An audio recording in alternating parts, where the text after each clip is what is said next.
જય માતાજી બધાને। તો આજે હું ભીંડા ડુંગળી ટામેટાનું મિક્સ શાક બનાવવાની છું। તો આ વિડીયો તમે પૂરો જોજો। તમને ગમે તો લાઈક શેર જરૂરથી કરજો।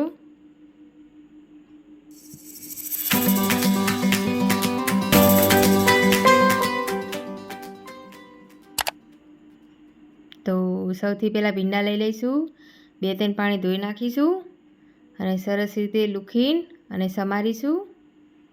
તો આવી રીતે ચીરીઓ કરીને જોઈ લેવાનું કે ભીંડા સડેલા ના હોય અને ચેક કરીને પછી સમારવાના ભીંડા।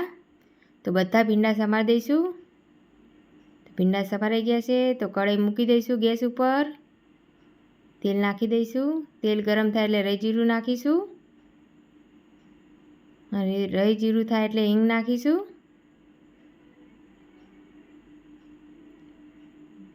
હવે આદુ મરચાં લસણની પેસ્ટ નાખીશું। ચમચીથી હલાવીશું, મિક્સ કરીશું।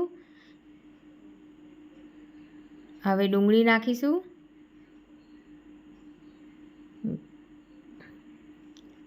હવે ચમચાથી મિક્સ કરીશું। સરસ રીતે ડુંગળી ચડવા દઈશું। કલર ચેન્જ થાય પછી ટામેટાં નાખીશું મઈ। તો સરસ રીતે ડુંગળી ચડી ગઈ છે। તો હવે ટામેટાં નાખીશું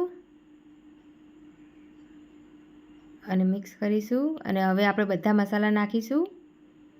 ટામેટાં નાખીને પછી જ બધા મસાલા નાખવાના। તો મીઠું નાખી દઈશું સ્વાદ પૂરતું, ધાણા જીરું પાવડર, હળદર અને મરચું નાખીશું। જે પ્રમાણે શાક હોય એટલું મરચું નાખવાનું। તો ગરમ મસાલો અને હવે મિક્સ કરીશું કે આપણા બધા મસાલા શેકાઈ જાય। અને ટામેટાં નાખો અને પછી તમે મસાલા નાખો તો સરસ રીતે મસાલા ચડી જાય, મસાલા બળે નહીં। અને આપણે કોરું શાક બનાવવાનું છે એટલે આવી રીતે ટામેટાં નાખીને જ બધા મસાલા નાખવાના। તો હવે આપણે ભીંડા નાખી દઈશું અને હવે મિક્સ કરીશું। આ શાક એકદમ કોરું જ બનાવવાનું છે, બહુ મસ્ત શાક લાગે છે। તો હવે મિક્સ કરી દઈશું અને પછી થાળી ઢાંકી દઈશું કે આપણું શાક ધીમા ગેસ ઉપર સરસ રીતે ચડી જાય। તો સરસ રીતે મિક્સ થઈ ગયું છે। તો થાળી ઢાંકી દઈશું અને ગેસ ધીમો જ કરી દેવાનો। તો સરસ રીતે મિક્સ શાક બની તૈયાર થઈ ગયું છે।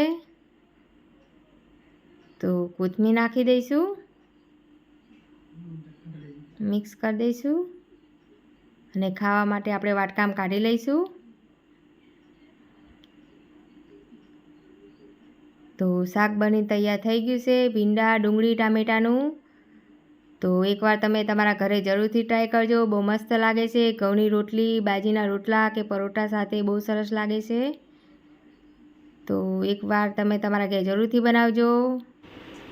ભીંડા ડુંગળી ટામેટાં મિક્સ શાક બની તૈયાર થઈ ગયું છે। તો આ વિડીયો તમને કેવો લાગ્યો કમેન્ટ કરીને જરૂરથી કહેજો। નવા હોય તો સબસ્ક્રાઈબ કરજો અને શેર કરજો। તમારા ઘેર આવી જ રીતે બનાવજો, બહુ મસ્ત લાગે છે। જય માતાજી બધાને।